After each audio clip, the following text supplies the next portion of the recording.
Ahí está. Gracias. Bueno, arranquemos. ¿Vieron el video de la clase? No, profe, solamente recibí el mail de la... Me llegó el otro mail también, pero ahora que lo estoy chusmeando, que recién dijo el profesor que había video, no lo Bien, vi. Solamente leí la noticia que nos habían dado de criptomonedas, nada más. buenísimo. ¿Alguien vio el En ese mail. video, además de leer la noticia? Pregunto para saber si les surgió alguna duda o algún tema que quieran discutir en base a haberlo visto, si no, yo hago un repaso. Yo lo vi. Financiarización.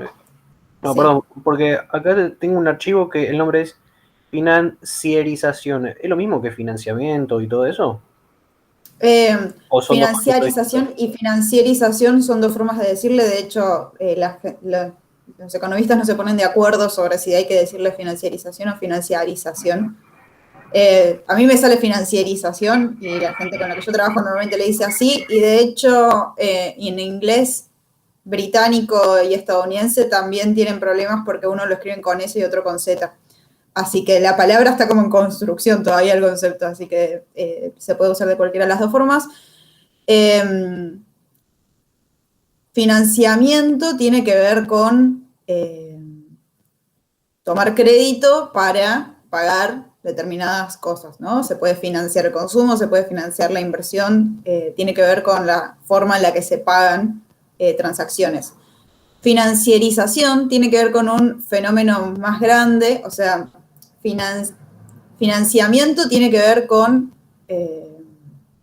una actividad típica del capitalismo que es para pagar determinadas transacciones.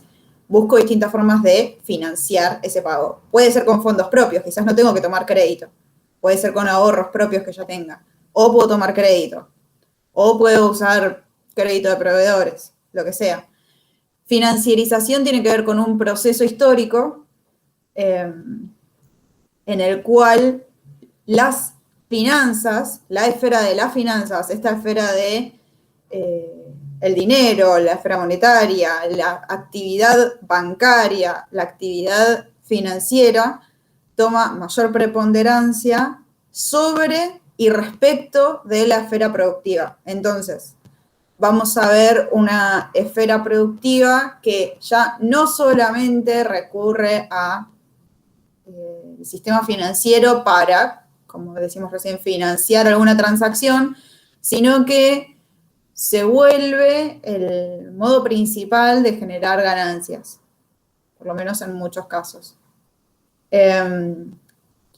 Si vieron el video o quienes lo vayan a ver más adelante, van a ver que es un concepto tan amplio que no termina de estar del todo definido. Yo ahora lo voy a repasar con el PowerPoint, que es el mismo de la clase, pero le agregué un par de cosas porque siempre nos renovamos. Financiamiento o finanzas tienen que ver con elementos del circuito económico, y financiarización es una etapa histórica.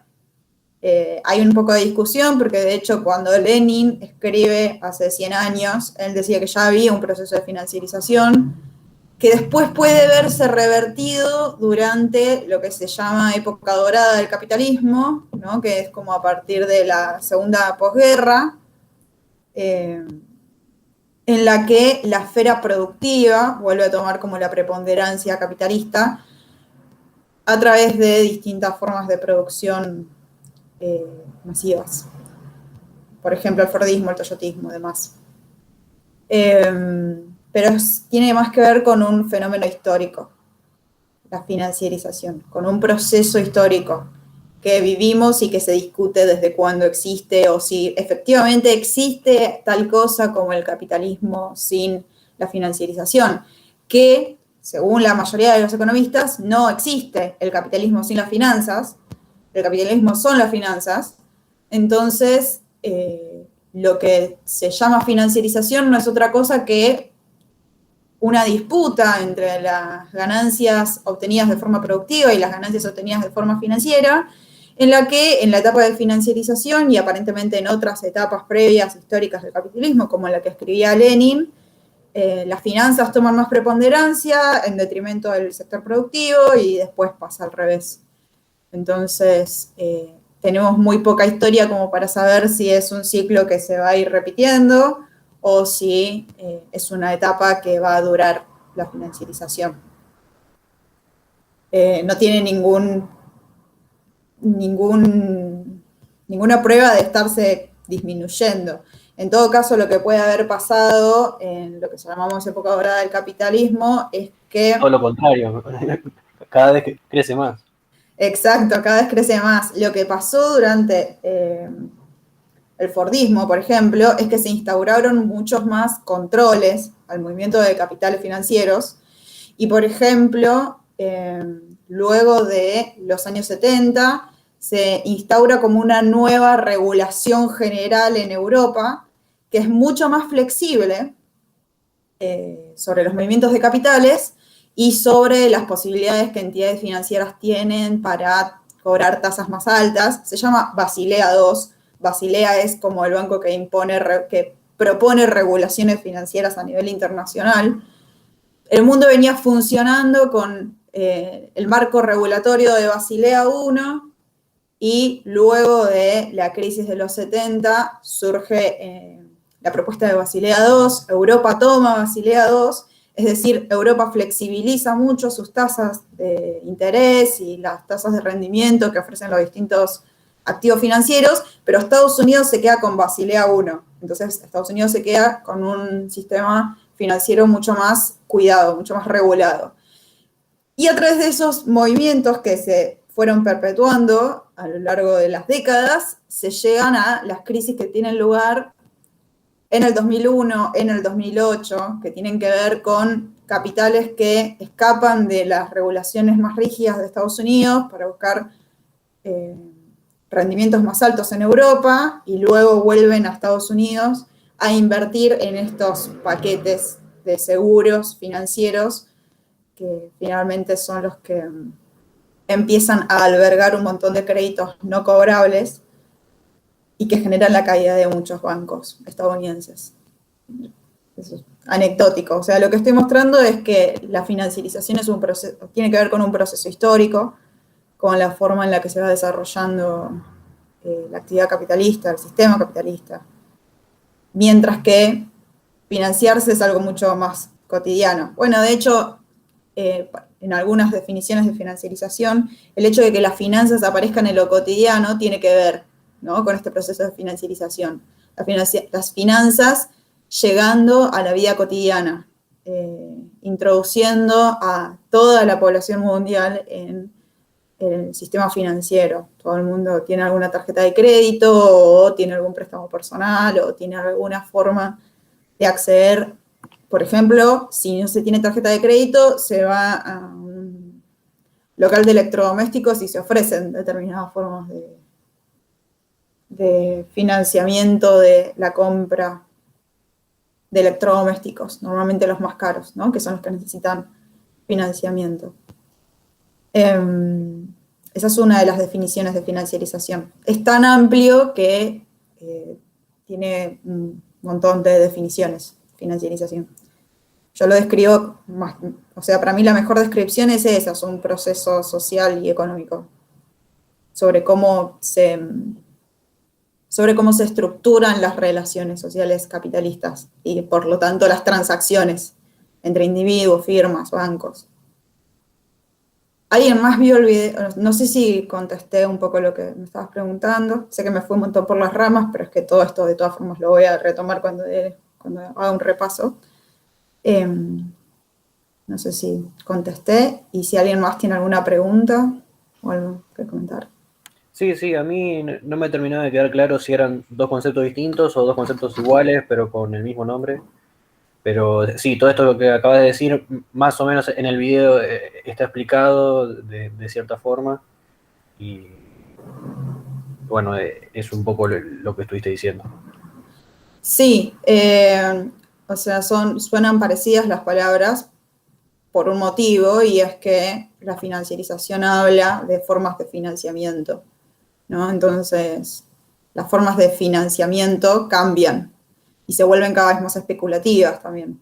Y muchas veces las inversiones tienen, o sea, las transacciones financieras tienen más de buscar ganancias financieras, lo que se llama renta financiera, que de buscar financiar una inversión productiva. Eso es parte de la financiarización. El hecho de que el rol de las finanzas haya cambiado. Ya no existen para financiar actividades productivas, sino que existen para obtener renta financiera per se. A ver, ¿dónde tengo la diapositiva nueva? Mientras tanto, si alguien más tiene preguntas o comentarios.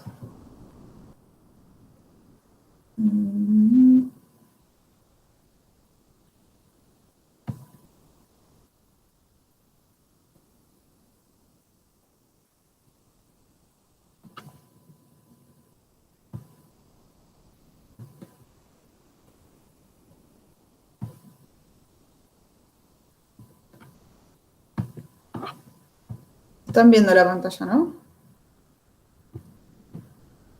Sí, sí. Buenísimo. Bien, entonces, cuando estaba explicando una de las aristas que tiene la financiarización como proceso histórico, hablaba sobre esta interrelación que se potencia entre la esfera monetaria y la esfera productiva. Sobre esta relación entre esfera monetaria y esfera productiva hay muchas páginas de teoría escrita, particularmente porque las posiciones son diametralmente distintas hacia dentro de las distintas teorías y enfoques económicos. Hay posiciones que dicen que están perfectamente descendidas una esfera monetaria de una esfera productiva, ¿no? Entonces, todo lo que suceda en la esfera monetaria repercute solo en la esfera monetaria y no tiene efecto en la esfera real. Ejemplo, emito más dinero y suben los precios. Tanto precios como cantidad de dinero son variables monetarias. Y esta teoría va a decir que ninguna de esas dos cosas tiene ningún impacto en la economía real. Entonces, la economía real se mantiene exactamente igual.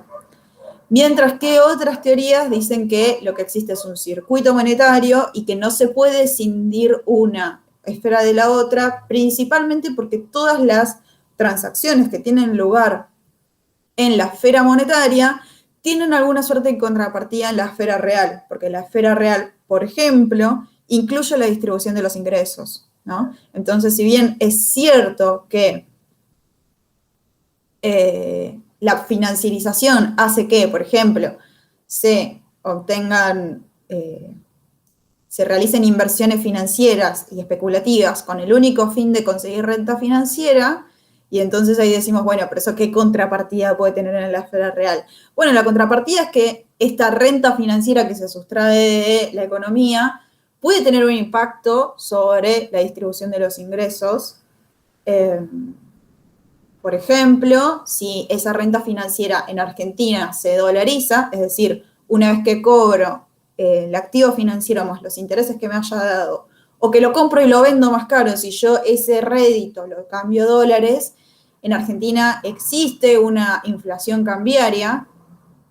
Hasta ahora seguimos todo en esfera monetaria, ¿no? Existe una inflación cambiaria y la inflación cambiaria puede no traducirse en aumento de sueldos, por lo que existiría una caída de salarios reales, una caída del consumo y ahí llegamos, ya habíamos llegado con salarios, ¿no? Pero digamos que son reales, ok. El hecho de que los salarios sean rígidos y no aumenten a la misma velocidad que los precios hace que ya haya un impacto en la esfera real, y cuando esa caída de los salarios reales se traduce en un menor consumo, necesariamente estamos hablando de esfera real. Entonces, se encuentran este tipo, incluso en un escenario de financiarización en el que los movimientos, las transacciones financieras no existen solamente para financiar transacciones de la esfera real, es decir, voy a ir a comprar algo o voy a comprar una máquina o lo que sea, tomo un crédito para hacerlo, incluso si las transacciones financieras ya no son solamente para eso, sino para tener una renta financiera en sí misma, tiene un impacto en la esfera real de todas formas. Y el de impacto que yo dije es solamente uno de los ejemplos. De cualquier forma puede estar afectando o puede aumentar el consumo de capitalistas. Por ejemplo, podemos pensar que si capitalistas son quienes tienen los ahorros suficientes para realizar este tipo de inversiones financieras, y aumentan su ganancia, podemos pensar que esa ganancia sea reinvertida en actividades productivas. El tema es que puede que no también. De eso se trata la financiarización.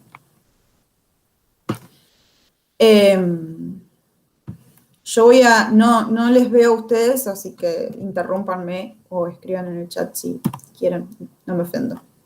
Entonces, como vamos a hablar mucho de esfera monetaria, me parecía importante establecer algunas cosas sobre el dinero. Algunas cosas básicas. Es importante entender de qué está hablando cada interlocutor o interlocutora cuando habla sobre dinero, ¿no? Porque no es lo mismo pensar en base monetaria que en cantidad de dinero. Y no es lo mismo pensar en emisión del Banco Central que en cantidad de dinero. Y en emisión del Banco Central y base monetaria. Son cosas distintas. Cuando hablemos de oferta de dinero, nos vamos a estar refiriendo a toda la cantidad de dinero que existe en una economía. Y base monetaria refiere solamente a los billetes que se encuentran en posesión de los individuos, ¿sí? de los agentes económicos, y las reservas que los depósitos bancarios tienen encajados en el Banco Central. Eso se llama base monetaria. Entonces, es importante porque, por ejemplo, en la segunda mitad del siglo XX, el FMI recomendaba a los países, o bueno, te imponía si querías recibir los próximos desembolsos de un crédito, que no aumentaras la oferta de dinero, ¿sí? Pero la oferta de dinero está constituida por un montón de cosas más que los billetes que tienen en mano los agentes económicos. Esos billetes y monedas que tienen los agentes económicos en mano se llama M0. M1 al M0 le sumamos los cheques y cuentas corrientes. Siempre, o sea, pensemos todo en pesos. Porque vamos a estar pensando en la esfera monetaria argentina y en el dinero en Argentina. M2 es, entonces, M1 más cajas de ahorro, tanto del sector público como privado. Y M3 es M2 más plazos fijos, sector público y privado. ¿De acuerdo a qué se acomodan de 0 a 3? Se acomodan de acuerdo a lo que se llama liquidez. Yo no sé si vieron algo de esto con Loren, pero liquidez refiere a lo fácil que me resultaría sacarme de encima un activo, ¿sí? Por ejemplo, el dólar estadounidense es la moneda más líquida del mundo. Es el activo más líquido del mundo, porque todo el mundo usa dólares. Entonces, si yo tengo dólares, me resulta muy fácil cambiarlos por otra cosa. Los pesos argentinos son menos líquidos, porque no me resulta tan fácil cambiar pesos argentinos por otra cosa. Los cheques tienen bastante liquidez, porque yo puedo vender cheques, por eso aclara que tienen que ser cheques cancelatorios. Los depósitos en caja de ahorro y en cuentas corrientes son bastante líquidos, ¿sí? Simplemente los transfiero o los retiro. Y los depósitos a plazo fijo tienen menos liquidez porque hay que esperar a que se cumpla el plazo, ¿no? Pero fuera de eso, son bastante líquidos. No son, por ejemplo, un activo financiero como puede ser la acción de una empresa que yo puedo comprar, y la liquidez de una acción de una empresa es muy variante. Porque si la empresa está en punta, su cotización está creciendo, voy a tener buena liquidez en esa acción y me va a resultar fácil sacármela de encima, cambiarla por otra cosa. Otra cosa pueden ser dólares estadounidenses. Pero si la empresa está en crisis, está cayendo, su cotización está cayendo, va a perder liquidez y nadie va a querer comprarme esa acción. Entonces, decimos que pierde liquidez. De acuerdo a la liquidez, entonces, vamos acomodando desde M0 a M3. M0 siendo los activos más líquidos de la economía. Me parece interesante ver esto porque es distinto lo que es base monetaria que cantidad de dinero, pero están relacionadas de alguna forma, ¿sí? Voy a pasar directamente a la siguiente. Vamos a decir que cuando yo aumento la base monetaria, la cantidad de dinero va a aumentar en una determinada proporción que vamos a llamar multiplicador del dinero. Esto es lo que va a tratar de afectar el Banco Central cuando consideramos que el Banco Central no puede afectar directamente la cantidad de dinero. Y esto tiene que ver con distintas teorías del dinero. Podemos pensar en teorías que consideran el dinero exógeno. Yo entiendo que vieron modelo de ISLM. Cuando ustedes veían ISLM y querían hacer una política monetaria expansiva, lo que hacían era correr la M a la derecha. Eso era inyectar pesos en la economía. Esa es una visión exógena del dinero y considera que el Banco Central puede afectar la cantidad de dinero que hay en la economía. Teorías más modernas dicen que eso no puede hacerlo el Banco Central porque el dinero es creado de forma mucho más descentralizada que por el Banco Central y, por ejemplo, cada banco comercial cuando crea algún crédito está creando dinero. Así que si le creemos a las teorías más modernas y consideramos que el Banco Central no puede afectar la cantidad de dinero, lo que va a tratar de hacer es afectar el multiplicador monetario. Es decir, por ejemplo, puede subir la tasa de encajes, que es esta E chiquitita, y hacer que cada banco, cuando tiene un depósito en cuenta corriente o en caja de ahorro en sí mismo, en sus balances, tiene que encajar una determinada proporción en el Banco Central, como forma de reaseguro, ¿sí? Como forma de estabilidad macroeconómica, para reducir este multiplicador monetario y por lo tanto quizás no se puede controlar la cantidad de dinero, pero sí se puede controlar la velocidad de creación de dinero, ¿sí? Si yo al banco comercial, siendo Banco Central, le pido que me encaje una parte más grande de los depósitos que realiza, voy a poder controlar que no esté dando créditos por esa parte, por lo menos, del depósito, ¿sí? Va a estar prestando una proporción menor en forma de crédito. Y ese crédito es una creación de dinero. Entonces, estoy controlando la velocidad del crecimiento de la cantidad de dinero. En el balance del Banco Central, todo lo que es circulante, es decir, todas las monedas y billetes que tenemos en las manos, es pasivo porque nos lo da el Banco Central, el Banco Central nos da un peso a cambio de un peso, ¿sí? Es la última frontera, es la última igualdad monetaria, la que un banco central soberano propone como unidad de moneda para el país, ¿sí? El banco lo emite, nos lo da, en teoría para que paguemos impuestos, y entonces ese es un pasivo para el Banco Central. Es también un pasivo para el Banco Central estas reservas que los bancos comerciales encajan en el Banco Central. Porque esas reservas, si bien el Banco Central le pide a los bancos comerciales que las resguarden en el Banco Central, son de los bancos comerciales.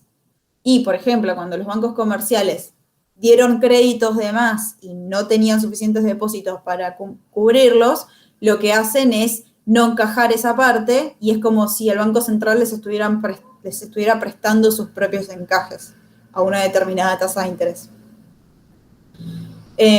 O si el banco está por entrar en quiebra y venía encajando correctamente, pide que se le pasen al activo esas reservas. Pero en ese caso no puede dar créditos. El Banco Central le exige que no dé nuevos créditos, porque si no, ese banco comercial crearía dinero a montones, a borbotones.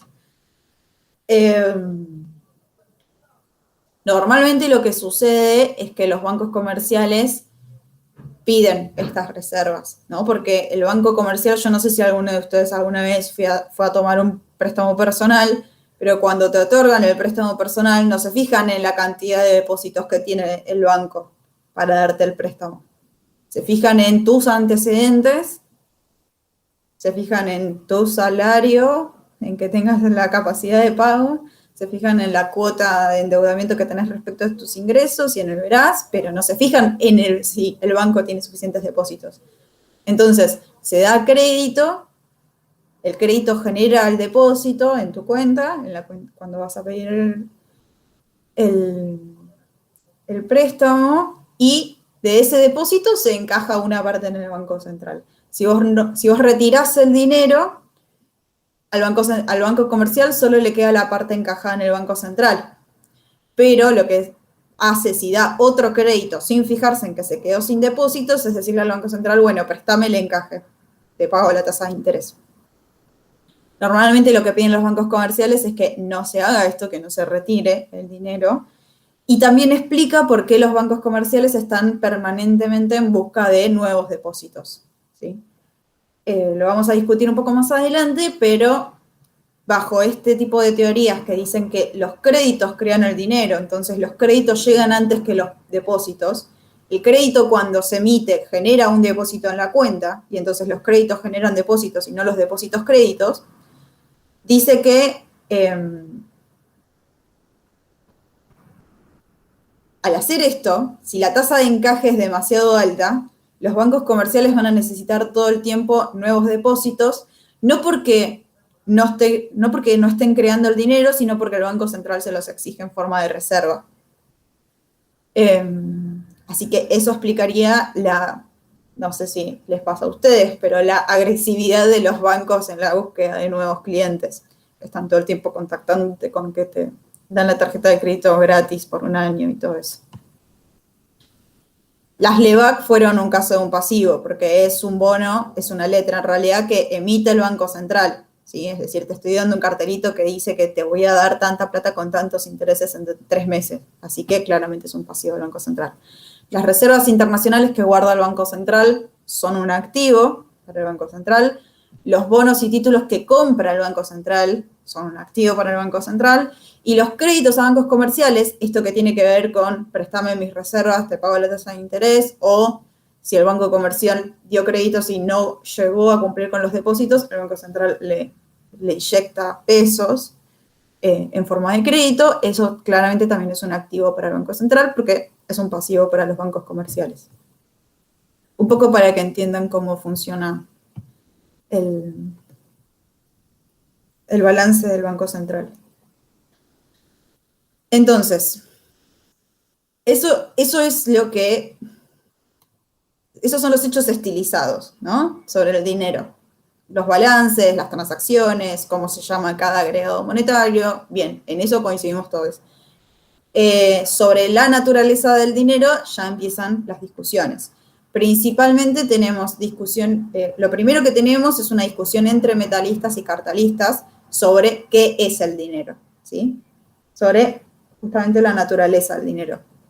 Las posiciones metalistas, voy a pasarlo medio rápido porque de todos modos ya tienen el video para verlo, pero las posiciones metalistas lo que dicen es, bueno, había comercio en el capitalismo incipiente e incluso mucho antes, y el comercio se podía realizar del tipo trueque, pero en algún punto el desarrollo económico de las distintas regiones hizo que esto se volviera medio difícil, y entonces tácitamente y un poco con respaldo de los señores feudales de cada sector y los distintos imperios y demás, se fue decidiendo sobre aquellas mercancías que tenían algunas cualidades que las hacían perfectas para funcionar como transacciones, para las transacciones. ¿Por qué fueron los metales? Bueno, porque los metales tienen, por ejemplo, la capacidad de perdurar físicamente durante muchísimo tiempo, ¿sí? Sin perder cualidades, justamente. Es fácilmente divisible, simplemente lo derretís y lo volvés a armar, ¿sí? Entonces, los metales se volvieron, se producían metales de la misma forma que se producía arroz, pero en algún momento el arroz que hubiera sido necesario para pagar por telas traídas de India hubiera sido demasiado grande y demasiado incómodo, entonces se fue llegando a esta otra mercancía que tiene estas cualidades y que por eso ocupa el lugar de dinero. Es como si el mercado por sí solo hubiera llegado a esta mercancía equivalente, que más o menos todos coincidieron, ¿sí? Algunos con la plata, otros le dan más importancia al oro, qué sé yo, en que servía para cambiar una cosa por otra. Esta discusión entre metalistas y cartalistas no es fácilmente asociable a posiciones de derecha e izquierda. Por ejemplo, la mayor parte de las teorías marxistas se encuentran dentro del metalismo. Y la mayor parte de teorías de derecha extrema se encuentran en el metalismo también. Las teorías cartalistas proponen que el dinero es una creación del Estado y que el hecho de que haya tomado forma en los metales, históricamente, tiene que ver justamente con que los metales tenían estas cualidades, entonces los protoestados que hayan existido antes del capitalismo, como puede haber sido los imperios que recaudaban impuestos, los señores feudales que recaudaban impuestos, y lo que sea, lo que haya venido antes, justamente para cobrar impuestos, buscaron alguna unidad de cuenta que les resulte sencilla, que les facilite las transacciones, y los metales cumplían esa función. Pero el hecho de que se hayan convertido en dinero tienen que ver con alguna figura, claramente no un Estado, porque no existía el Estado-nación como lo conocemos hoy en día, pero alguna figura de gobierno verticalista que recaudaba impuestos y por ello emite dinero, ¿sí? Entonces, las posiciones de izquierda no marxistas suelen encontrarse en el cartalismo por esta idea de primero los protoestados emitían el dinero para luego recaudar los impuestos, porque si no lo hacían, ¿qué iban a recaudar? O sea, primero, pensemos en un señor feudal, tenía que crear su moneda con su carita, con la unidad que quiera, usarla para pagar y que después esa moneda cumpliera el circuito productivo y volviera en forma de impuestos.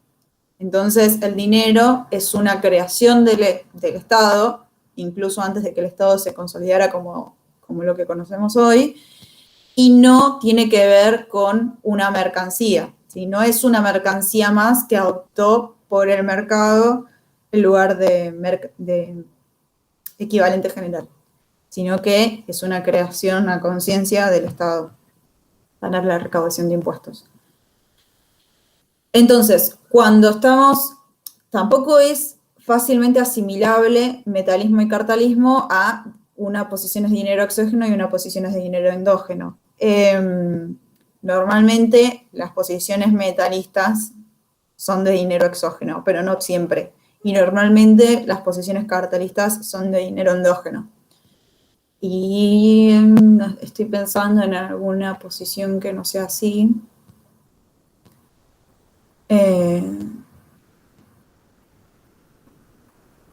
Puede haber algún marxismo marginal que sea cartalista y de dinero endógeno, pero no se me vienen ahí a la cabeza.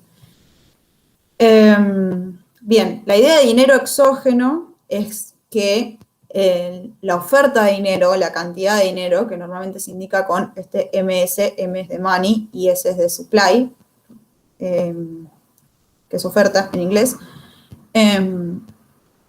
es la variable de política monetaria del Banco Central. Entonces, como se hace en el ISLM, si se quiere hacer política monetaria expansiva, el Banco Central aumenta la cantidad de dinero. Si se quiere hacer política monetaria restrictiva, el Banco Central reduce la cantidad de dinero. La oferta de dinero se cruza en algún punto con la demanda de dinero, que, por ejemplo, puede demandarse por motivos transaccionales o por motivos especulativos. Los especulativos tienen que ver con la liquidez que quieran tener. Por ahí los agentes no quieren dinero para comprar cosas, pero quieren el dinero en forma líquida porque es la forma que les parece más segura, porque es la forma que es más sencillo cambiar. El punto en el que la oferta y la demanda de dinero tienen que igualarse, y para que lo hagan va a ir fluctuando la tasa de interés hasta equiparar ambas cosas. La tasa de interés funciona como precio del dinero en este mecanismo, ¿no?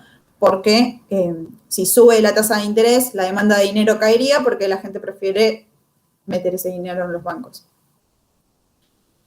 A través del movimiento de la tasa de interés se alcanza el equilibrio en el mercado monetario o en el equilibrio de capitales, porque la tasa de interés fija, la tasa de interés se fija de acuerdo al mercado monetario, y esa tasa de interés se determina para los plazos fijos, para los créditos, y los créditos determinan inversiones. Entonces tiene su resultado también en el equilibrio del mercado de capitales, En tanto, el mercado de capitales refiere a los créditos que, por ejemplo, necesito para consumo y más que nada para inversión productiva. Este equilibrio en el mercado de capitales, entonces, lleva al equilibrio en el mercado de bienes, igualando inversión y ahorro, ¿sí? La tasa de interés que le pagan al que ahorra y la tasa de interés que le cobran al que saca un crédito para invertir. La posición de dinero endógeno, en cambio, dice que el Banco Central no puede afectar la cantidad de dinero que hay en la economía, así que la variable que tiene para hacer política monetaria es la tasa de interés. Esta es la posición de teorías más hacia la izquierda, pero también, por ejemplo, la posición de las teorías de metas de la propuesta de política económica de metas de inflación, que es la que adoptamos en 2017, y es la que apoya el FMI en muchos países. Esta tasa de interés que fija el Banco Central tiene efectos en el mercado de bienes a través de, por ejemplo, las inversiones. Ustedes saben, porque lo vieron en micro, que la tasa de interés se tiene que contemplar cuando se hacen evaluaciones de proyecto, así que de acuerdo a la tasa de interés fijada por el Banco Central se toman las decisiones de inversión, podemos pensar o no que se toman decisiones de consumo. En función de esas decisiones de inversión se demanda una determinada cantidad de crédito para poder realizar las inversiones. Ese crédito es otorgado por los bancos comerciales. Los bancos comerciales, cuando dan el crédito, crean dinero. Y el Banco Central puede responder a esa creación de dinero, por ejemplo, prestándole dinero a los bancos comerciales o simplemente aumentando la base monetaria, pero siempre se hace a demanda, ¿no? Entonces, el dinero endógeno tiene que ver con una cuestión de la oferta de dinero responde automáticamente a la demanda de dinero.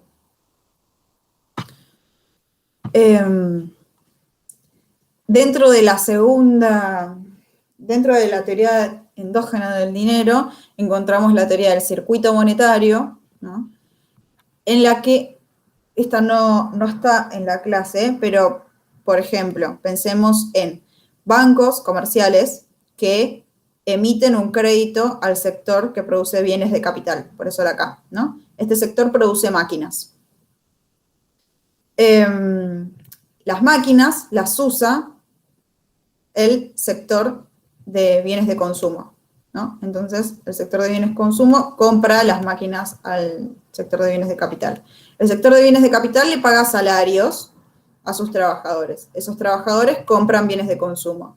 El sector de bienes de consumo le paga salarios a los trabajadores del sector de bienes de consumo, que también compran bienes de consumo, ¿no? Los trabajadores ahorran y lo que ahorran va al mercado financiero.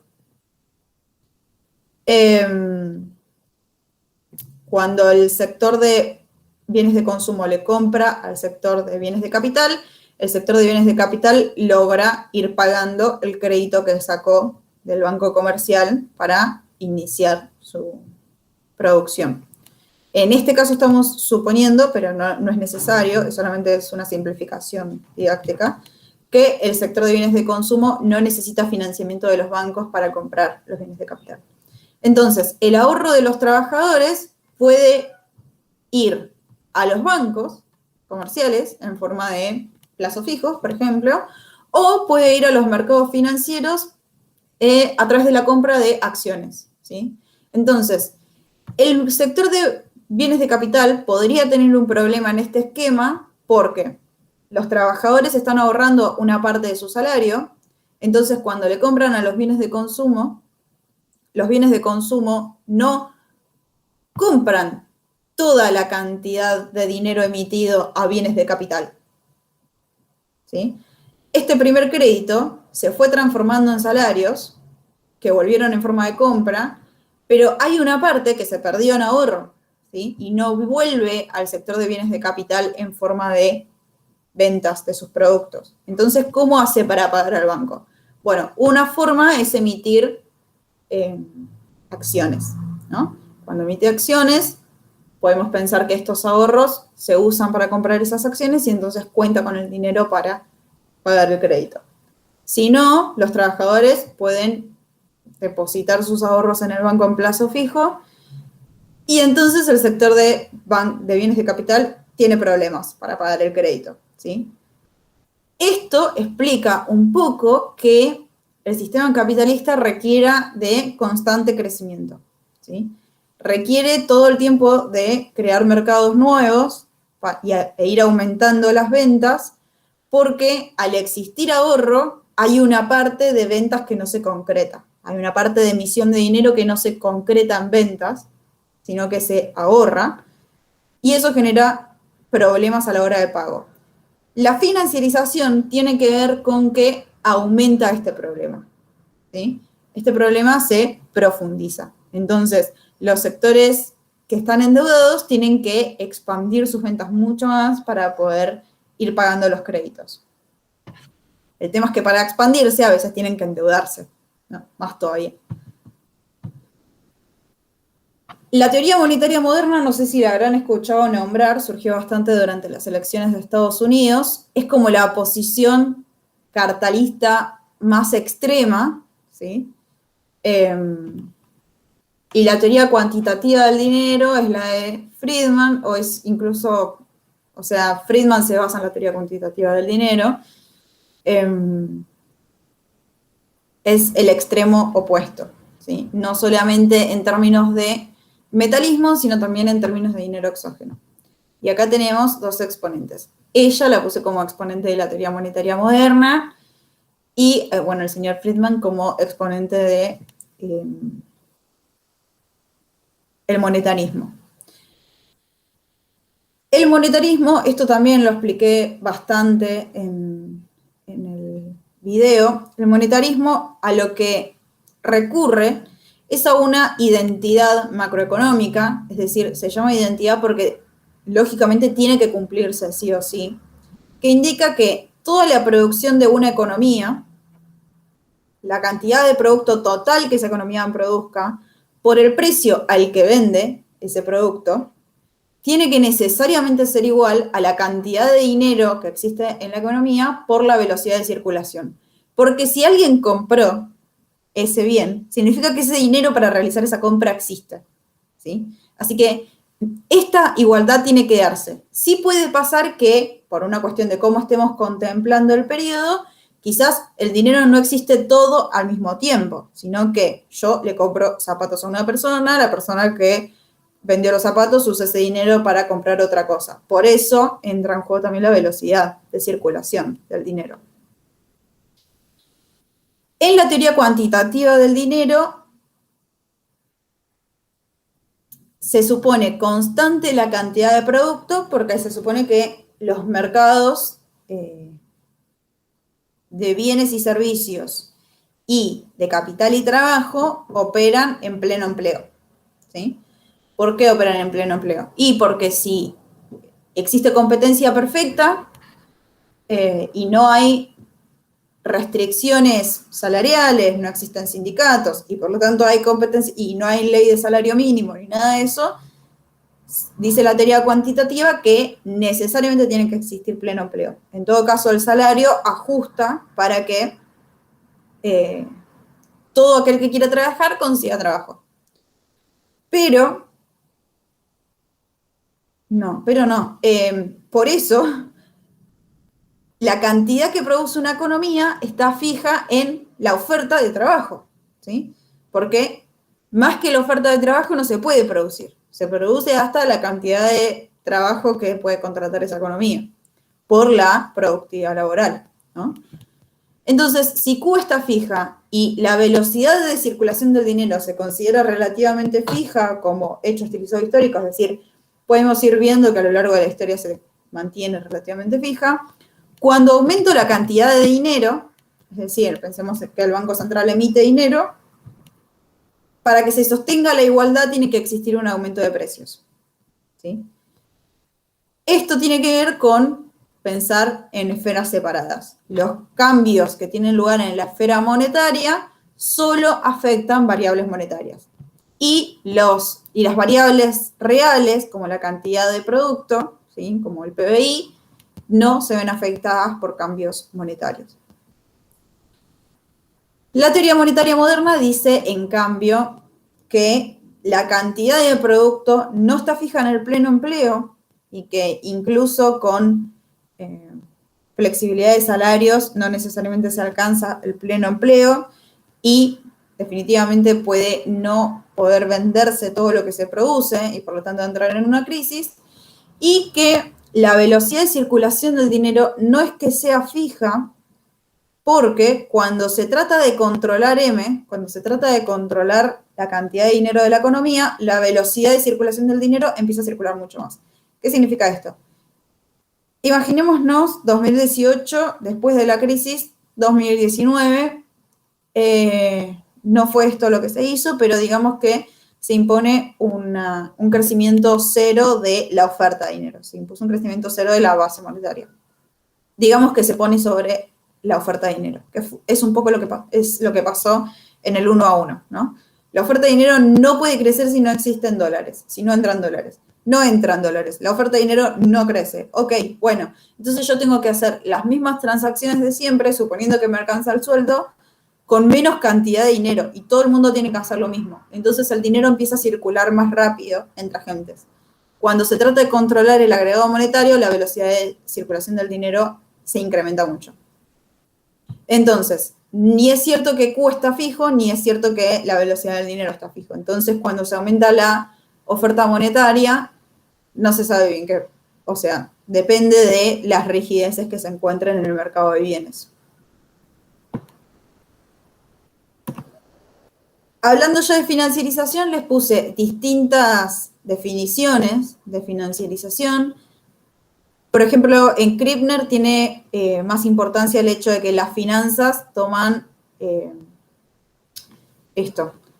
los mercados de capitales desregulados, ¿sí? Toman más importancia a la hora de financiar inversiones, ¿sí? Entonces, las empresas, por ejemplo, en vez de ir a un banco a sacar un crédito a largo plazo para la compra de maquinaria, emiten acciones, ¿sí? Emitir acciones es mercado de capitales. Consiguen financiamiento en el mercado de capitales en vez de en los métodos más tradicionales. Eso es en Krippner. No es que ninguno de los autores que cito acá se contradiga, y no es que Van der Swan va a decir, no, eso no es la financiarización. Simplemente ponen el énfasis en puntos distintos.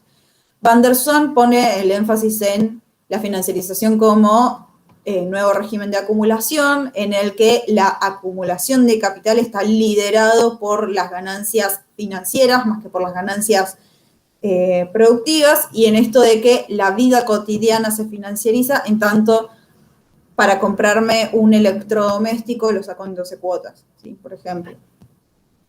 Aclaro que esto no necesariamente estoy diciendo que sea malo, porque, bueno, ya más adelante lo van a ver, es simplemente una descripción de lo que sucede con la financiarización con las soluciones que trae y también los peligros que trae. Epstein es la persona probablemente más citada cuando se habla de financiarización, y su énfasis se encuentra más que nada en políticas de regulación a todos estos movimientos financieros muchísimo más grandes que escapan a los controles tradicionales del Banco Central sobre bancos comerciales. La Pavitsas un poco que junta todas estas definiciones. Repito, no es que puse definición conciliatoria, pero no es que se discutan entre sí que una cosa es financiarización y la otra no, sino que ponen el énfasis en posiciones distintas. La de la Pavitsas me gusta bastante. Por ejemplo, el rol de las finanzas toma más importancia hacia adentro de corporaciones no financieras. Entonces ahora, además de tener un CEO, las empresas tienen un CFO, que es casi el mismo rango jerárquico que el CEO, ¿sí? ¿Y qué es el CFO? Y las ganancias que obtiene la firma, la corporación no financiera, las invierte en algún mercado financiero para tratar de sacarle más ganancias todavía, o si necesita financiar alguna compra de lo que sea, tratar de conseguir financiamiento para ese tipo de transacciones. Los bancos, de hecho, esto en Argentina se ve mucho cuando se estudia de dónde vienen los rendimientos de los bancos ya no funcionan tanto para dar créditos productivos, sino que dan crédito más a la esfera cotidiana, ¿sí? A personas físicas, préstamos personales, tarjetas de crédito, y operan estos fondos comunes de inversión y compran y venden bonos públicos. Entonces, el rol de los bancos también cambia en la financiarización. Básicamente porque las empresas se ocupan de su propio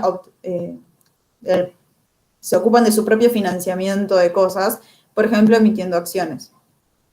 Y esto tiene que ver con la financiarización de la vida cotidiana de los individuos, como ya habían mencionado. Todos los sectores de la economía son introducidos a la esfera financiera. Esto tiene muchos beneficios porque si uno no tiene acceso a un préstamo personal o una tarjeta de crédito, hay compras que se vuelven imposibles, pero también viene con muchos riesgos porque generalmente los sectores de menores ingresos son quienes pagan tasas de interés más altas.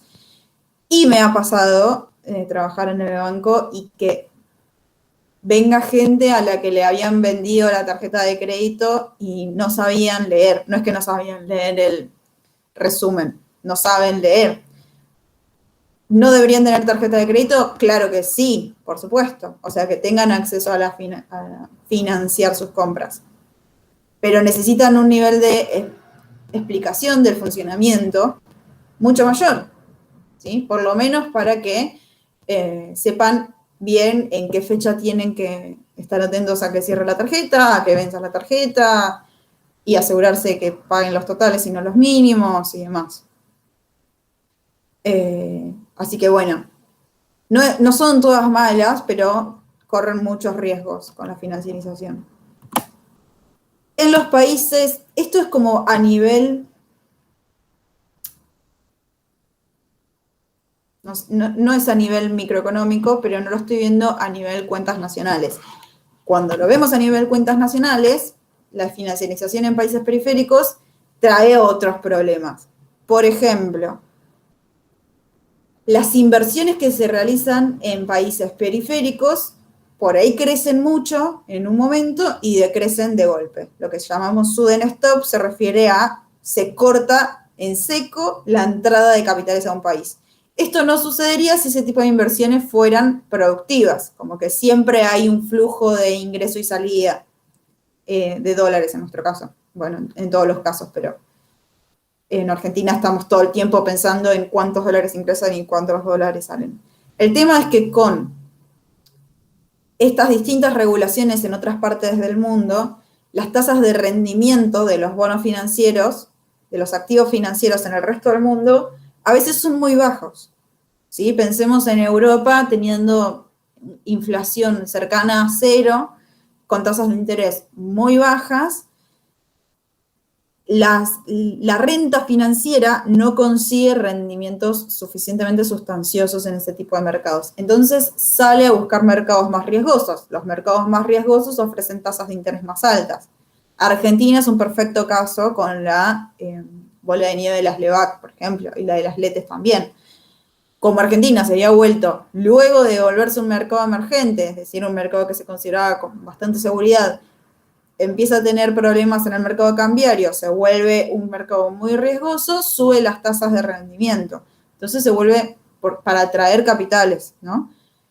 Entonces, estos movimientos financieros, en vez de los movimientos productivos que tienen como una determinada constancia, no es que no pueda haber un sudden stop, pero es más difícil, tienen estos comportamientos erráticos. Entran muchos capitales y se van de golpe. Y cuando se van de golpe, se llevan además intereses altos.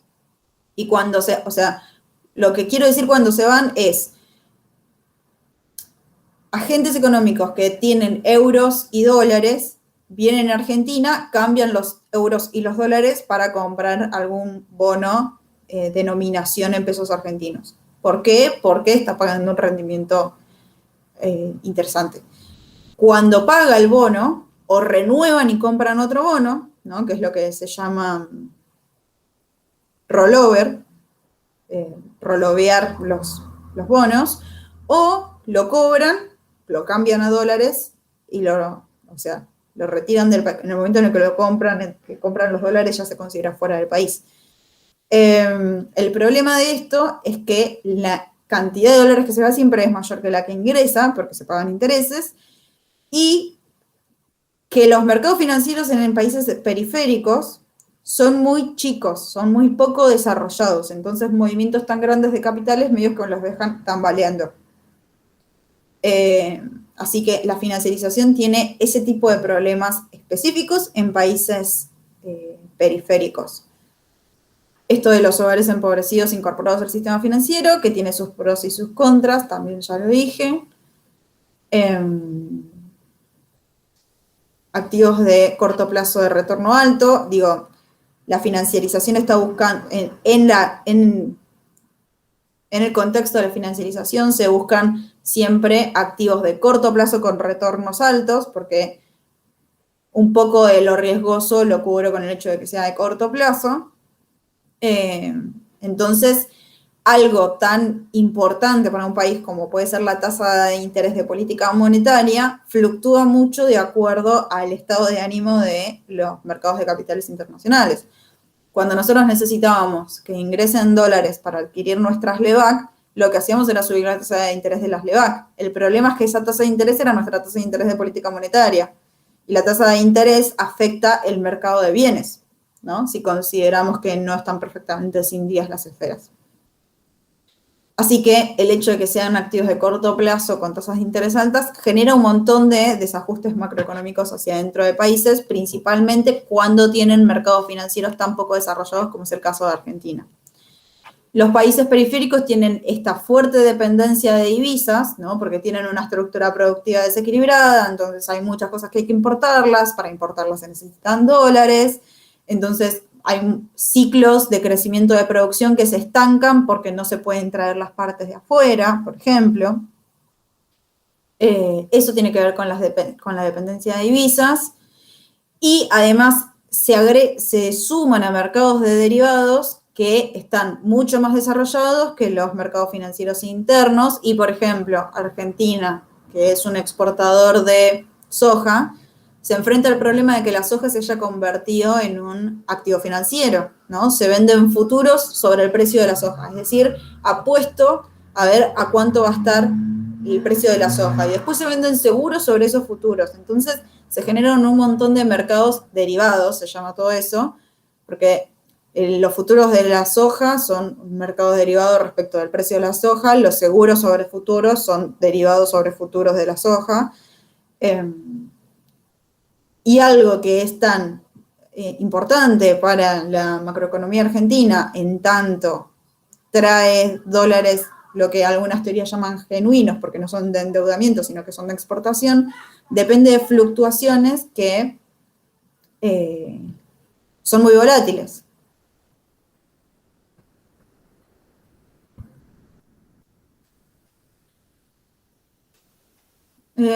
Se organiza nueva organización de la producción, tiene que ver esta dependencia de divisas, nueva forma de apropiación del excedente. Esto tiene que ver con que las ganancias de las firmas en casos de financiarización se vuelve todo tan volátil que normalmente se busca comprar dólares y esos dólares además invertirlos, o se busca comprar bonos de alto rendimiento y de corto plazo.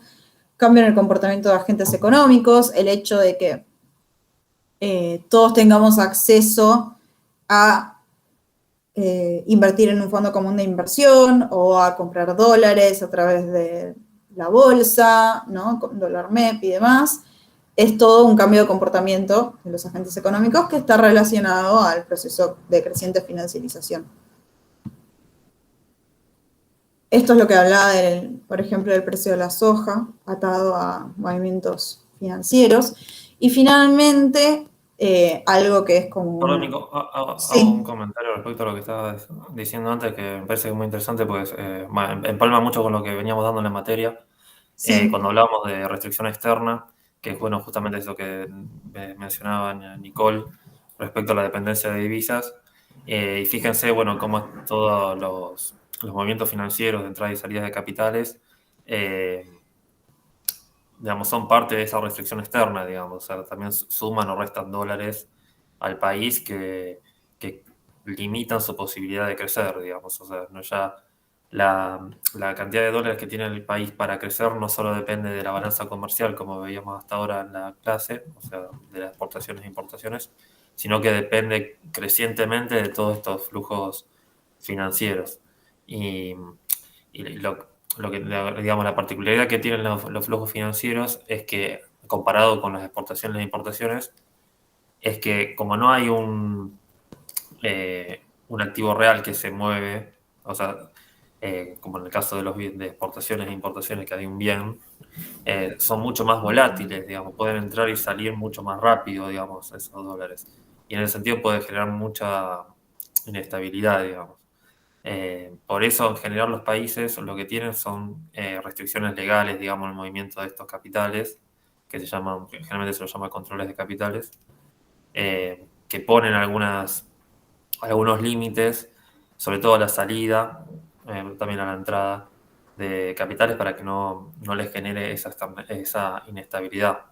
Porque si no piensan que tiene efectos sobre la tasa de interés, como decía Nicole, y eso afecta, si bien, digamos, son movimientos financieros, afecta la parte productiva, porque afecta, por ejemplo, la tasa de interés, que eso, como decía Nicole, influye en los proyectos de inversión de las empresas, y también afecta al tipo de cambio, ¿sí? Y eso afecta a exportadores e importadores y también a los precios de todos los bienes de la economía.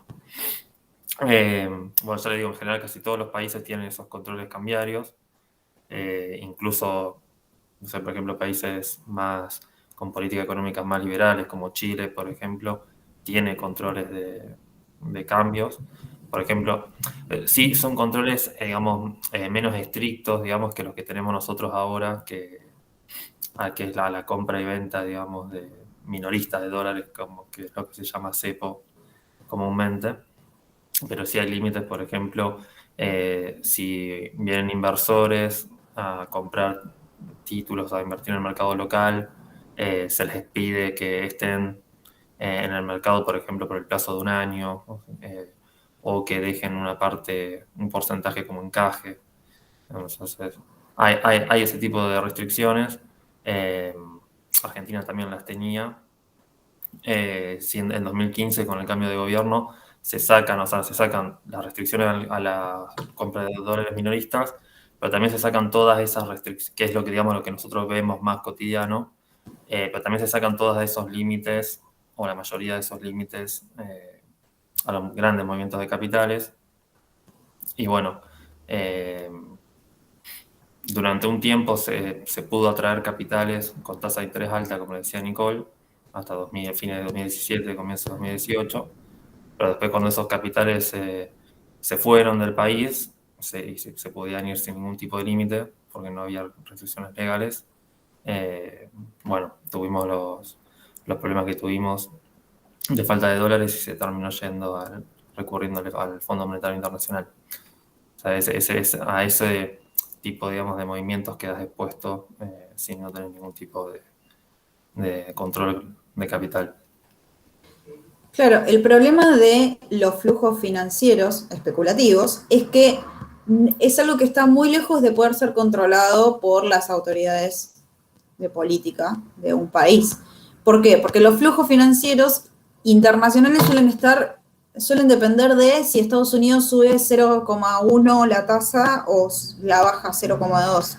Entonces, un tipo de movimiento de ese tipo ya puede hacer, o sea, los modelos matemáticos dicen que un cambio muy chico en la tasa de interés de Estados Unidos con un creciente nivel de endeudamiento como el que tenía Argentina con lo que se conoció popularmente como la bola del Levax, hace que la tasa de interés que tenga que tener un país periférico para seguir atrayendo dólares sea infinita. Se vuelve infinita. O sea, no existe la matemática para que eso funcione. Cuando el modelo se te vuelve infinito, significa que tu economía está en crisis. O sea, que tu país se murió, sería. Claramente, antes de que se suceda eso, se hacen o devaluaciones grandísimas, que muchas veces es crear una nueva moneda, o se imponen controles a esos movimientos de capitales. Normalmente, el problema de los controles de capitales es que se imponen tarde. Se imponen cuando la situación ya es caótica. Un montón de literatura, no solamente en base a la situación de Argentina en el 2018, sino también a la de Turquía, por ejemplo, la de Ecuador, dice, y Suecia también tiene bastante tradición literaria al respecto, los controles hay que ponerlos cuando las cosas están relativamente bien. Cuando las cosas están bien y están ingresando muchos capitales, o están ingresando capitales por lo menos, es el momento de poner controles, porque si los pones cuando ya es todo más crítico, o sea, los pocos capitales que quedaban se van a retirar en manada. Si los pones cuando todavía sos un mercado atractivo de alguna forma, por lo menos algunos vas a lograr retenerlos. Así que sería una linda pregunta de parcial que estudien cómo afectaría la financiarización a lo que ya vienen viendo sobre los determinantes estructurales en la necesidad de divisas de economías como la Argentina, en estructuras productivas desequilibradas. Y creo que o sea, claramente tendrían que poder describir las dos teorías por separado. Y creo que un factor importante de la explicación sería que los movimientos financieros no pueden ser controlados por las autoridades de política económica de un país. Así que sí, eso sería un crossover interesante entre clases. No sé si tienen preguntas hasta acá.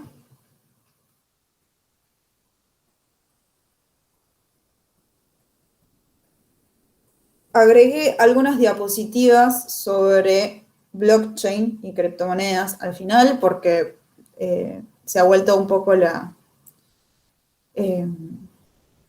pico en punta de la financiarización, a pesar de que, digo, Andrés Ragosto, que es uno de los autores del artículo que les pasé de Revista Anfibia, dice que no es una innovación tecnológica tan grande como la pintan y muchos de estos elementos ya existían antes. Y muchos de los elementos que no existían antes se ven vulnerados por la forma en la que son creadas las criptomonedas hoy en día, pero sin lugar a dudas, por lo menos en lo que refiere a el marketing de las criptomonedas, y sabiendo que la financiarización tiene mucho que ver con las subjetividades de los agentes económicos que invierten, ¿no? Y los riesgos que consideran o que no consideran y lo propensos a tomar riesgos que son o no, entonces el marketing claramente no juega un papel desestimable, ¿no? Entonces, bueno, las criptomonedas son creadas en base a lo que se conoce como tecnología blockchain, que no solamente sirve para hacer criptomonedas, sirve para registrar transacciones de todo tipo. Tiene varias cualidades, como el hecho de que no es emitido por una autoridad, sino que puede ser emitido por muchos distintos nodos horizontales que decidan y tengan permiso para emitirlos. ¿Por qué aclaro esto de tener permiso? El caso paradigmático de las criptomonedas es el Bitcoin y, por lo menos teóricamente, a nadie se le restringe, nadie tiene que sacar un permiso para emitir Bitcoin. Puede hacerlo y listo. Pero si llegamos a esta situación en la que los bancos centrales emiten su propia criptomoneda, que es algo a lo que aparentemente estamos yendo, hacia donde estamos yendo, claramente no voy a poder estar yo minando criptopesos argentinos en esta notebook, ¿no? Va a claramente ser controlado por el Estado. Pero los bancos comerciales ya emiten dinero de forma descentralizada cada vez que dan un crédito. Obvio que tienen cierto control y ese tipo de control simplemente se tendría que replicar para las criptomonedas emitidas por bancos centrales soberanos, ¿sí? Por eso aclaro lo del permiso. Por otro lado, se descentraliza el control, en tanto no es una sola hoja de balance registrada en una sola autoridad monetaria que emite este activo, sino que cada nodo que participa funciona como hoja contable registrando todas las transacciones. Entonces, no solamente se descentraliza la emisión, sino también el control. Se habla de la trazabilidad, pero de todos modos, se habla de los beneficios de trazabilidad de la tecnología blockchain, pero al mismo tiempo no se necesitan dar ningún tipo de datos personales. Entonces se usa mucho para operaciones ilegales porque no se registran datos. Entonces la trazabilidad, por supuesto, tiene un límite. Y se elimina el intermediario, que vendría a ser el banco comercial, que es el que recibe los pesos del Banco Central y me los da a mí, por ejemplo, ¿no? Esta es la parte que más les gusta a quienes tienen una posición más anarco, capitalista o simplemente anarquista o lo que sea, antibanca y demás. Esto de que en cada nodo exista un registro de todas las transacciones hace que el sistema sea trustless, o sea, quiere decir que no hace falta confiar en que el Banco Central. La idea de dinero es que el Banco Central, la idea de dinero cartalista, es que el Banco Central emite pesos argentinos y nosotros los aceptamos porque el Estado argentino dice que va a aceptar pesos argentinos para el pago de impuestos. Si le creemos a que el gobierno va a seguir aceptando pesos argentinos para el pago de impuestos, sabemos que por lo menos una utilidad van a tener los pesos argentinos. Y en eso se fundamenta, se fundamenta su valor en que nosotros le creemos al Estado argentino en que los va a seguir aceptando para el cobro de impuestos, y si no los aceptamos para el cobro de impuestos, nos va a dar lo que corresponda para que podamos pagar los impuestos. Esto no sería necesario en el sistema de Bitcoin porque el valor estaría reflejado en las transacciones que hacen todos los nodos. ¿Cuál es el problema? Eso no asegura que tengamos esta confianza de que va a seguir teniendo valor en el futuro la criptomoneda. Pero no necesitamos confiar en este agente centralizado que dice, bueno, vale esto, emití tanto, tengo el registro, sino que todos los nodos funcionan como registros. Esto es más o menos lo que venía diciendo antes. Y a ver, como sabía que les había dado la noticia con poca antelación y que quizás no llegaban a leerla, copié algunas citas en la diapositiva para leerlas acá y que las charlemos juntos. Como la piedra que tira, ¿no? Dice, el secreto como en los casinos es retirarse a tiempo. Está hablando de las cripto como una timba, pero por supuesto, como les digo, las criptomonedas pueden evolucionar hacia ser una moneda, o sea, el peso argentino puede tener su forma en criptomoneda. Pregunta por qué es mejor producir bits que chocoarroz, porque, o sea, entrevistan al que habían vendido hacía poco la empresa que después hizo los chocoarroz. Y habla sobre que el dinero, o sea, las criptomonedas, al igual que el dinero, tienen valor porque la gente cree que tienen valor, ¿no? El dinero, yo no coincido 100% en todo lo que dice Andrés, pero me parece un gran académico, es de la UNSAM también, y da bastantes charlas, y vale la pena escucharlo. El dinero tiene valor porque la moneda soberana tiene valor porque el Banco Central y el gobierno dicen que tiene valor para pagar los impuestos, ¿no? ¿Por qué el Bitcoin, por ejemplo, tiene valor? Porque creemos que lo vamos a poder usar para comprar otra cosa después. Esa cosa sean dólares estadounidenses o autos Tesla, ¿sí? Entonces le llaman la moneda de la posverdad porque tiene valor, porque creemos que tiene valor. Una pregunta que, por ejemplo, me gustaría hacerles en el parcial, yo siempre tiro las preguntas que me gustaría hacer, no significa que vayan a estar en el parcial, porque si no, el parcial sería eterno y no lo terminarían más, pero es algo que por ahí podría ir. En función de las discusiones teóricas sobre el dinero que tuvimos en la clase y que están en el video, con más detalle, porque acá las pasé bastante rápido, podríamos discutir si el Bitcoin es dinero o no, pensando en paralelismos con el metalismo. Digo, por algo le dicen minado, ¿no? A la producción de Bitcoins. Es un paralelismo con la extracción de oro. Pero a la vez, claramente, digo, O sea, tiene un registro material en tanto son bits guardados en un servidor, pero digo, creo que ya estamos bastante lejos de la idea de dinero como monedas de metal. De todas formas, si es dinero o no, desde las distintas posiciones, supongo que viene a discutirse sobre si es una mercancía que se vuelve equivalente y funciona para realizar intercambios, o si es una empresa lo suficientemente grande como para decir el Bitcoin tiene valor y yo lo voy a aceptar para la compra de estas cosas, entonces vamos a demandar Bitcoins porque sabemos que eventualmente los vamos a poder usar para eso.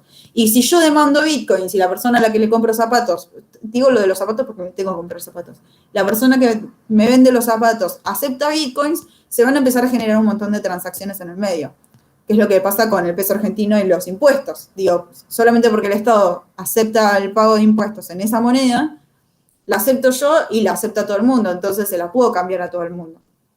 ¿Es eso lo que pasa con el Bitcoin? ¿Es cartelismo? ¿Es una empresa tan grande que nos asegura que vamos a poder usarlo para distintas transacciones y le tenemos confianza a esa empresa tan grande? ¿O es una mercancía producida de forma descentralizada en nodos que eventualmente alcanza el rol de equivalente y entonces se pueden cambiar cosas? Tienen espacio para dar sus opiniones al respecto, pero por supuesto tiene que estar fundamentado en las teorías que vimos en la clase y no pueden obviar ninguna de las dos. Tienen que explicar por qué sí una y otra no. Yo ya estoy hablando como si fuera pregunta del parcial y la verdad es que ni siquiera sé cuál va a ser la modalidad del parcial. Nico, en el chat sí. pregunta Ay, no. Tomás, te leo yo la pregunta. No. Pregunta por el caso de El Salvador, que entiendo que se refiere a que El Salvador... sí, está aceptando el Bitcoin como moneda de curso legal. El Salvador está enfrentando el siguiente conflicto. La moneda de curso legal en El Salvador es el dólar estadounidense, no tienen moneda soberana. Entonces, Loren, perdón, ¿querías decir algo más? No, eso, solo leer la pregunta. Entonces, puede ser una movida de El Salvador para tratar de despegarse un poco del dólar estadounidense. ¿Cuál es el problema de tener el Bitcoin como moneda de curso legal? El problema está perfectamente retratado en un video de Backdoors, que son como un grupo de actores que hacen videos en joda. Es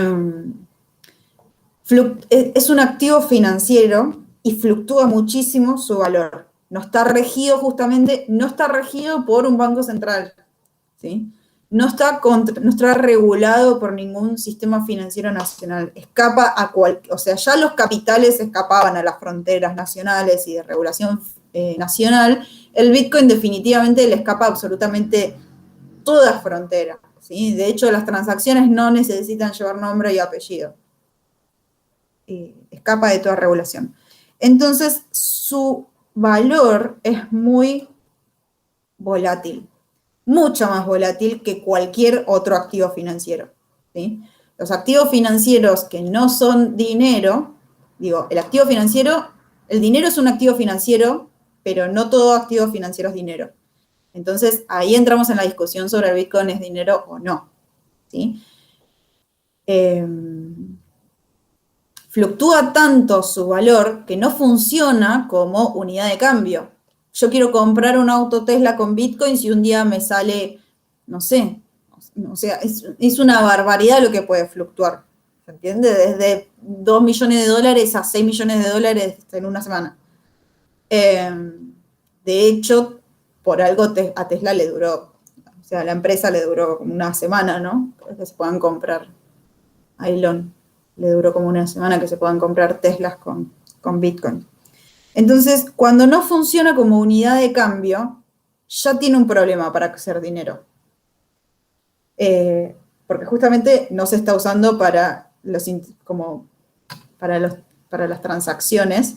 Entonces, justamente en eso coincidían las dos teorías, tanto cartelistas como metalistas sobre el dinero. Se usa para los intercambios. Ok, los cartelistas dicen que además se usa para guardar valor. Los metalistas finalmente también llegan a la misma conclusión.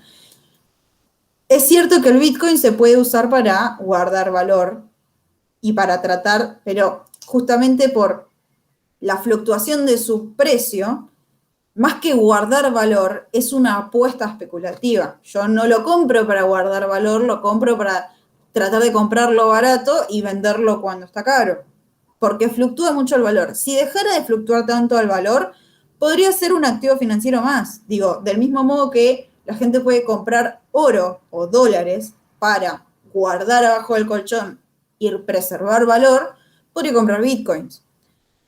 El problema es que ¿quién le asegura a esa persona que el Bitcoin en 10 años no va a ser un bit perdido, un bit más en la computadora que no tiene absolutamente ningún valor contra nada? Ni siquiera contra el dólar estadounidense. ¿Qué nos asegura que no va a pasar con el dólar estadounidense? Bueno, el Estado de Estados Unidos. ¿Qué nos asegura que no va a pasar con el oro? Eso es una convención social histórica que tiene muchísimo más tiempo que lo que en la carrera de economía llegamos a ver. Así que ese es el caso de El Salvador. Profe, le hago una pregunta, Sí. porque, o sea, nosotros hablamos siempre del Bitcoin, pero, o sea, ¿no hay otro tipo de criptomonedas también que son como más estables?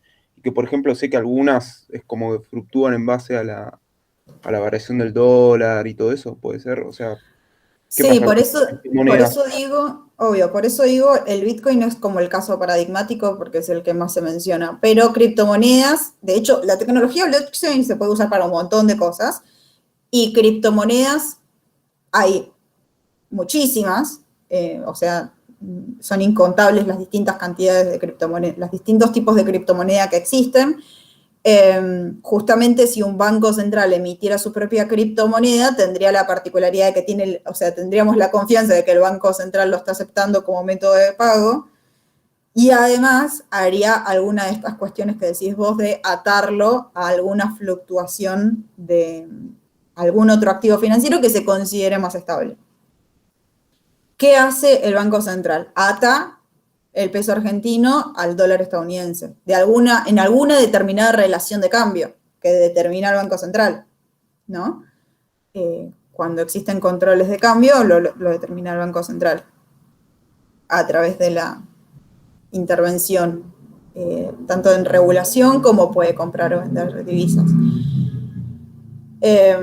Una empresa que decide crear su propia criptomoneda puede hacer lo mismo y puede decir que va a aceptar esa criptomoneda por ejemplo, puede dar créditos en esa criptomoneda y que esa criptomoneda después se venda por otra cosa y el crédito se vaya pagando en esa criptomoneda. O sea, una empresa puede hacer eso. La pregunta es, ¿qué te asegura que la empresa en algún momento no hace el líder de los Simpsons, ¿no? Y dice, bueno, levantamos campaña y nos vamos a Felicidonia. ¿Qué nos asegura que no lo hacen los bancos centrales? Es un contrato social, ¿no? ¿Qué nos asegura que no lo hace una empresa? No tenemos contrato social con una empresa.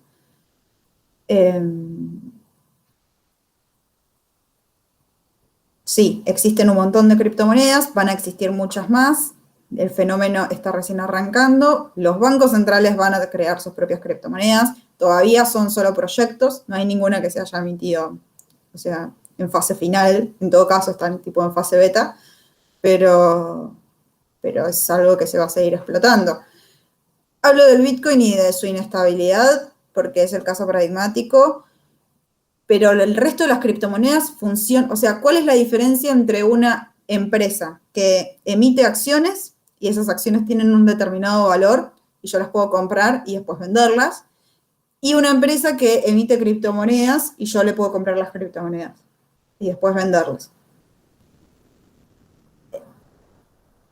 Entonces, ok, es difícil establecer esa diferencia. ¿Cuál es la diferencia entre las acciones de una empresa y el dinero los pesos argentinos. ¿Cuál es la diferencia entre las acciones de YPF y los pesos argentinos? Las acciones de YPF cumplen una función de cambio, cumplen una función de especulación financiera, tratar de sacar una ganancia o de resguardo de valor, ¿no? O sea, para evitar la inflación y porque no estoy usando el dinero en este momento, adquiero ese activo financiero, las acciones de YPF, y al final del periodo me dan una tasa de interés.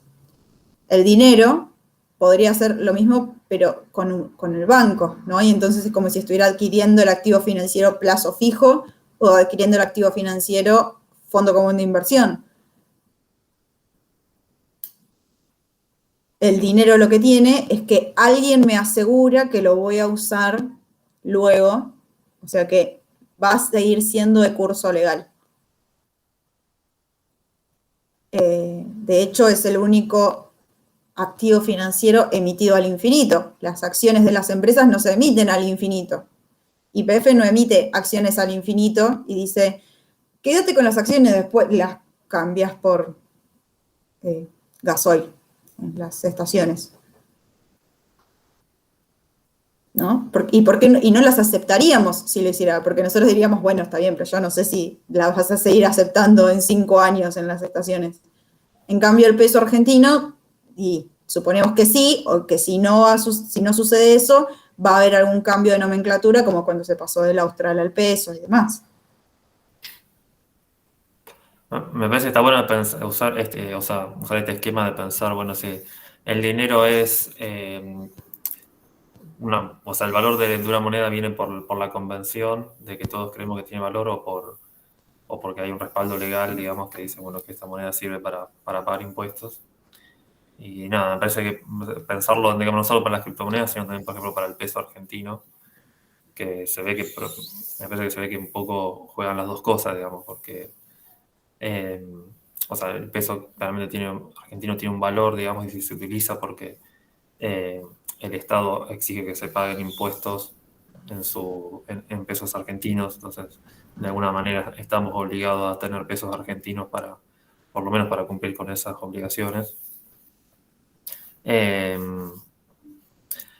Pero también, digamos, el peso argentino al haber sufrido pérdida de poder adquisitivo, digamos, haberse devaluado la moneda en muchos episodios de nuestra historia y incluso en algunos episodios recientes, no hay, la convención respecto a su valor es un poco débil, digamos, no la aceptamos, la gente no la acepta al peso argentino, por lo menos para todas las funciones que tiene una moneda o que debería tener una moneda. Entonces, Y para resguardo de valor no. Claro.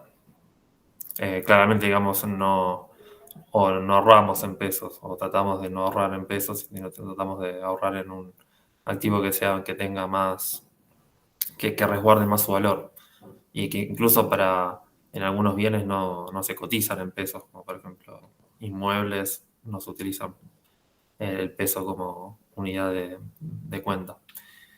Entonces, bueno, por ahí se ve un poco, digamos, como las dos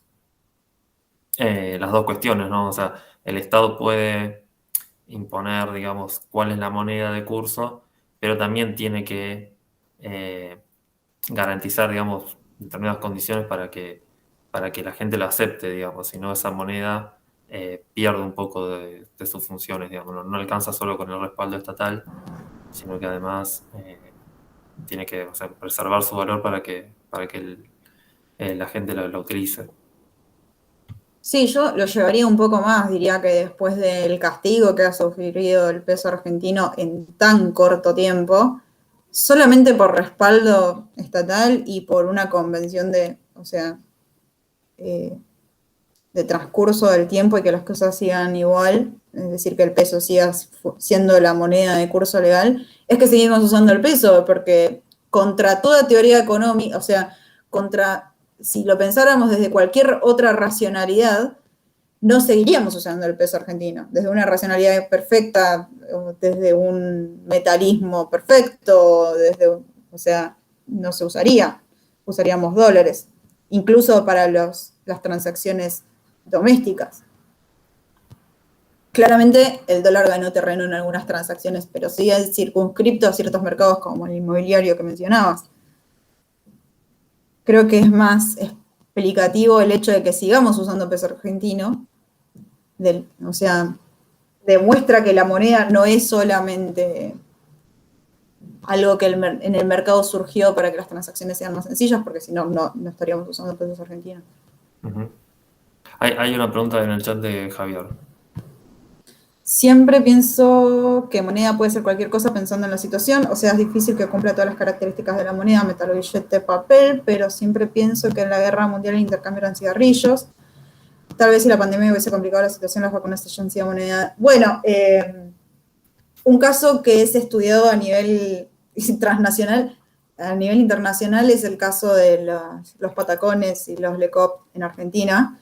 Eso tiene que ver con, se desmorona el Estado que o sea, que debería cumplir con la responsabilidad de otorgar la unidad de cambio, ¿no? Y entonces aparece esta parte que dice Lorenzo de que el Estado dice, bueno, ok, esta va a ser la moneda de curso legal, pero tiene que cumplir determinadas funciones para que eso funcione, ¿no? Para que efectivamente sea la moneda de curso legal. Cuando se desmorona ese pacto social, ese contrato social entre los tenedores de ese pasivo del Banco Central y el gobierno que lo acepta, se crean estas unidades de cuenta. O sea, todos usamos patacones y LECOP en algún momento, quiero pensar. Me deprimiría mucho si no. El hecho de que hayan existido, y de hecho, cuando surgieron patacones y LECOPs, también habían aparecido como unos, ¿cómo es que se le dicen? Como unos cupones de supermercados. Entonces los supermercados te daban cupones y los usabas para comprar sus propios productos, ¿no? Entonces ahí aparece una empresa que está funcionando como emisor de una moneda. Se da siempre en situaciones en las que hay un desmoronamiento importante de la autoridad monetaria, o sea, que es la que está obligada a determinar y defender una unidad de cuenta, y tienen la particularidad de ser temporales. Justamente, por ejemplo, en la Segunda Guerra Mundial claramente era una situación caótica y o sea, se dificulta el acceso a la moneda. Incluso si quisiéramos usar la moneda que nos proponen, no lo conseguimos. Se dificulta el acceso, ¿sí? Entonces, nos vemos obligados a crear otra unidad de cuenta. Genera conflictos importantísimos, o sea, casi hay que poner fronteras hacia adentro del país para medir todas las transacciones, entonces normalmente son temporales porque las consecuencias de ese tipo de cosas son catastróficas. Pero, ¿ibas a decir algo, Lore? Sí, no, pensando en esto, bueno, de si cualquier cosa puede ser moneda o no, pienso o sea, que no cualquier bien puede ser una moneda o puede hacerse, digamos, generalizadamente como moneda, pues tiene que cumplir algunas condiciones. O sea, por ejemplo, tiene que ser, una moneda tiene que ser fácilmente de transportar, digamos, tiene que ser fácil de hacer transacciones con esa moneda. O sea, y en ese sentido, digamos, no se tiene que deteriorar, digamos. Entonces, por ejemplo, no sé, ahí en la pregunta, por ejemplo, dice las vacunas como ejemplo de si podría llegar a ser una moneda, y es difícil, porque piensa que la vacuna tiene un montón de condiciones de mantenerse en frío para no echarse a perder. Entonces, transportarla realmente no es fácil, ¿no? Entonces, difícilmente se harían transacciones digamos, en una vacuna. Y tiene que ser divisible. Claro, es otra cuestión. Tiene que ser divisible para poder, porque digamos, para poder pagar el precio que corresponde, digamos. Entonces, la vacuna también tiene un límite en eso, no puedes pagar en centavos con una vacuna. Y al mismo tiempo los cigarrillos también, por ejemplo, son difíciles de transportar, en el sentido de que una cajita de cigarrillos es fácil de transportar, pero si quiero pagar, comprar un auto con cigarrillos, tendría que llevar un camión de cigarrillos para poder comprarlo. Entonces, tampoco sería, por ejemplo, una moneda, digamos. Sí han funcionado otros bienes como moneda, por ejemplo, el oro o los metales La preciosos, sal. la sal. Claro, pero son bienes que tienen esta facilidad de poder dividirse, entonces para pagar el precio que corresponde, y se pueden transportar más fácil porque un poco de oro vale mucho. No se echa a perder con el tiempo porque los metales se preservan. Entonces, bueno, no es fácil de que todos los bienes puedan ser moneda, ¿no? Pero sí algunos pueden cumplir ese rol. Y bueno, respecto a las Sí. criptomonedas, sí, no, dale, Nico. De hecho, quizás no ahora que el valor bajó, pero ese fue un problema de los Bitcoin también para funcionar como unidad de cambio, porque en un momento el valor era tan alto que incluso dividiéndolo a los 8 ceros, era demasiado, o sea, había un montón de cosas que no se podían comprar con ese valor de Bitcoin. Entonces el hecho pierde divisibilidad al tener valores tan altos. Estos datos que estaban acá me gustaban porque hablan justamente de esto que decía, o sea, sí, la tecnología blockchain es un avance tecnológico, pero que el dinero sea virtual es algo que viene sucediendo desde hace muchísimo tiempo. De hecho, como dicen los autores, el 10% del dinero que circula globalmente está en circulante. El 90% son bits, o sea, son registros, ¿cómo es que se dicen? Ah, bueno, eso. Hay un montón de teoría económica que dice, bueno, eh, el capitalismo es finanzas y con el desarrollo tecnológico del capitalismo, las finanzas van a encontrar su forma de esquivar controles y aumentar ganancias. Así que las regulaciones van a tener que desarrollarse a la misma velocidad o incluso mayor, ¿no? Entonces este es un problema que se está enfrentando con las criptomonedas descentralizadas y es que al no registrar datos personales se usa mucho para actividades ilegales. Los autores destacan un problema, el Bitcoin y muchas otras criptomonedas surgen como una suerte de panacea, en tanto no hay una autoridad que controla su emisión, sino que tanto la emisión como el control lo generan todos los nodos que participan. El problema es que la capacidad de emisión de bitcoins está determinada, ¿no? Creo que cada 10 minutos se puede emitir uno y va a ir reduciéndose cada vez más. Entonces, cada vez se necesita más capacidad computacional para minar un bitcoin, ¿no?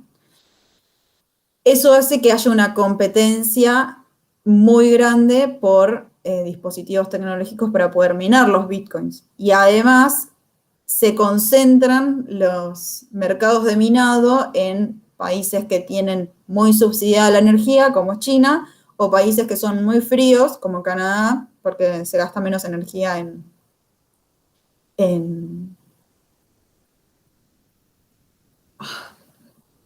refrigerar. En refrigerar las computadoras que minan los bitcoins y todas las criptomonedas. Entonces, cada vez es necesario adquirir mayor cantidad de componentes y realizar inversiones más altas, y el hecho de que las inversiones tengan que ser tan altas implica un límite a la entrada de participantes al mercado. Entonces ya no está tan descentralizado, por lo menos en el caso del Bitcoin, ¿no? Porque hay 4 o 5 firmas que se detentan entre sí un oligopolio de minado y es muy difícil que alguien le vaya a ganar a esa capacidad computacional para lograr minar un Bitcoin, ¿no? Entonces, como que muchas de las cualidades se van perdiendo. Les puse sobre cómo se minan y los beneficios de los blockchain, pero no lo voy a ver ahora. Y acá está esto que estaba diciendo. Sí, Una moneda descentralizada. 5 empresas, todas localizadas en China, concentran el 75% de la minería que se hace en el mundo. Y existe un problema con el tema del valor, que lo trata Rabosto en otro artículo que él tiene, y que tiene que ver con, se está usando una cantidad absurda de energía para minar criptomonedas, entonces si en algún momento se impone algún tipo de impuesto por emisión de carbono a la emisión de criptomonedas por la cantidad de energía que gastan, su valor puede volverse negativo. porque si todo el mundo se va de Bitcoin, es decir, todo el mundo vende Bitcoins y compra dólares, y además tiene el impuesto, alguien me estaba tirando el digital, gracias, y además tiene el impuesto, o sea, el valor es negativo. Y si no, incluso antes de ser negativo, si la gente empieza a descreer de que la empresa Bitcoin, que ni siquiera es una empresa constituida como tal, por lo menos no se le conoce una cara detrás del Bitcoin, hay un nombre en un paper y muchos dicen que es una combinación de nombres. Antes de que se llegue a un valor cero, todo el mundo va a empezar a desconfiar de la permanencia de Bitcoin como criptomoneda utilizable incluso para obtener ganancias, y mucho menos comunidad de cambio y demás. Entonces, el problema de la determinación de valor se vuelve central cuando pensamos en que pueden imponerle algún tipo de impuesto. Perdón, Loren, ¿qué ibas a decir? No, me acordaba cuando decías esto de, bueno, de que las criptomonedas, al poder permitir, digamos, mover mucho dinero internacionalmente y en forma anónima, digamos, no se sabe quién las tiene, bueno, eso habilita a que se utilicen con fines de evadir impuestos y si no, también para actividades ilegales, como drogas o, digamos, dinero que proviene de actividades prohibidas. Si bien, digamos, probablemente quizás la mayor cantidad de inversiones de personas que tienen Bitcoin las hacen por inversión y no por esos motivos, pero hay una demanda, digamos, de criptomonedas por esa razón. Y seguramente, bueno, los estados tratarán de combatir eso, digamos, por un lado para una cuestión tributaria, digamos, de que no coma su capacidad recaudatoria. Y también incluso de seguridad, digamos, porque si facilita, digamos, actividades ilegales, nada, eso puede poner en riesgo la seguridad de los países. Me acordaba de la nota de una nota de Eduardo Crespo que salió referida a este tema, que él, bueno, mencionaba que la tecnología que se utiliza para las criptomonedas está disponible desde los 90, pero que tiene su auge después del atentado de las Torres Gemelas, porque a partir de ese atentado Estados Unidos empieza a monitorear las transacciones bancarias internacionales, incluso las de bajo importe, o sea, creo que a partir de $5.000, creo. $5.000, ahí está, para tratar para dificultar que se financie el terrorismo, por lo menos esa era la excusa, digamos, y a partir de ahí, digamos, empieza a haber, o sea, empieza, digamos, el Bitcoin a generalizarse en su uso y a subir de precio, justamente porque era se ofrecía como una alternativa para evitar ese mayor control que había de los flujos de dinero internacional.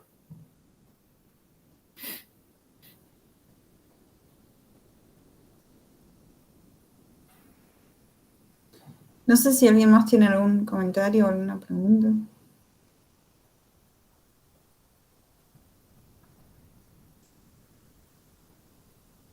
¿Cómo va a ser el parcial, Loren? Todavía no lo definimos. El año pasado hicimos un trabajo domiciliario, así que podría ser algo así. O si no, combinarlo con la misma modalidad de este parcial. Pero bueno, tenemos que charlarlo y definirlo. Bueno, la próxima clase, a ver, no me acuerdo si es la de sector externo. No, déjame ver el programa.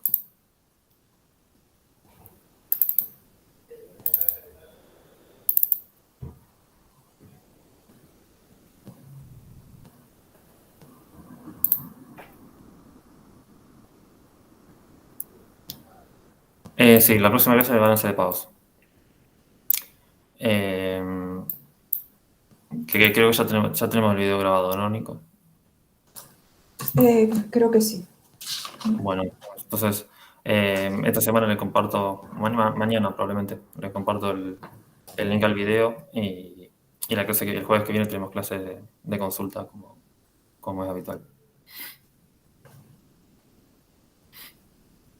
bueno, buen fin de semana y buena semana y nos vemos el jueves que viene. Chao, profes. Buen fin de semana. Igualmente. Chao.